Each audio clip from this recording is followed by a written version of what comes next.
Shout out to all the GOATs out there, and one of them in the game form is Alabama taking on Florida State, a meeting of two of the most successful programs in modern college football. Since Jimbo took over in Tallahassee, Florida State has the third best winning percentage in FBS football, and the team with the best record during that span, of course, it's Nick Saban's Alabama squad, who've won almost 89% of their games since 2010.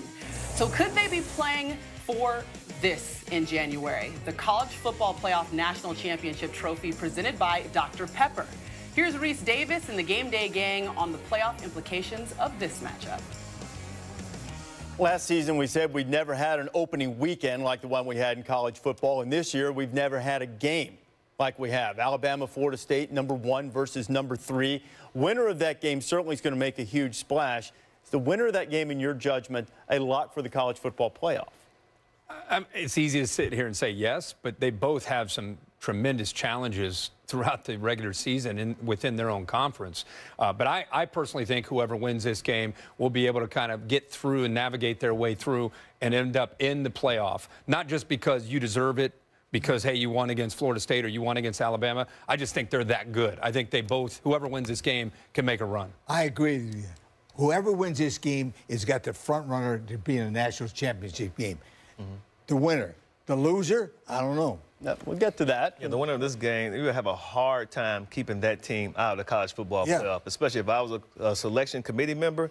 That team gets the benefit of the doubt. Okay, let me put this to you then. Last year, for the first time in the 3-year history, now in the 4th year of the playoff, we had a team that didn't win a conference championship. What if the loser of the Florida State-Alabama game stumbles somewhere again in its conference, but still wins the conference? Okay. 2-loss conference champion, but loser of Florida State, Alabama. What are the chances they get in? And I'm a college football playoff selection committee member. You're on the committee, yeah. And it was a close game, this first one? Yeah. Yeah. I'm going to give benefit of the doubt. They will get into the playoff, yeah, for taking that risk, Coach. I think it's Alabama. If the SEC is going to always going to get a team in the playoffs. If there's 1, 2, or 3 losses, the SEC is going to get a team in there. So it's Alabama if they lose 2, but not Florida State.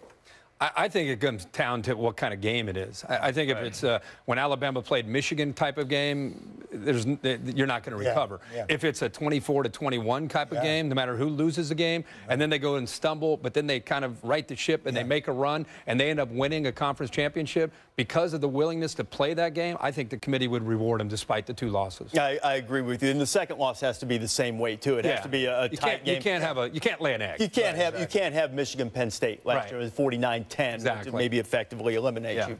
But then again, that's why they play the games, isn't it? And what a great way to start with Florida State and Alabama in Atlanta.